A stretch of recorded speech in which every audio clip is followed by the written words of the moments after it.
હિંમતનગરની ધરતીમાં 11 ગામ ભેગા થયા છે, કારણ કે આજે દિવાળી જેવો ઉત્સવ આવી રહ્યો છે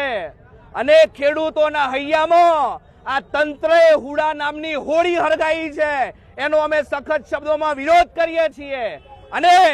આજે કેન્ડલ માર્ચ દ્વારા અમે આ હુડા જે પણ લોકો લાયા છે એમને સંદેશો આપવા માંગીએ છીએ કે આ કેન્ડલો આ સાબરકાંઠાની મશાલો ના બને એની ખબર રાખજો તમે, કારણ કે તમે ખેડૂતોને આખા ગુજરાત રાજ્યમાં જે પ્રતાડિત કરી રહ્યા છો એ વસ્તુ ગુજરાતમાં બીજી જગ્યાએ ચાલશે, હિંમતનગરની અંદર આ બિલકુલ નહીં ચલવી લેવામાં આવે અને જો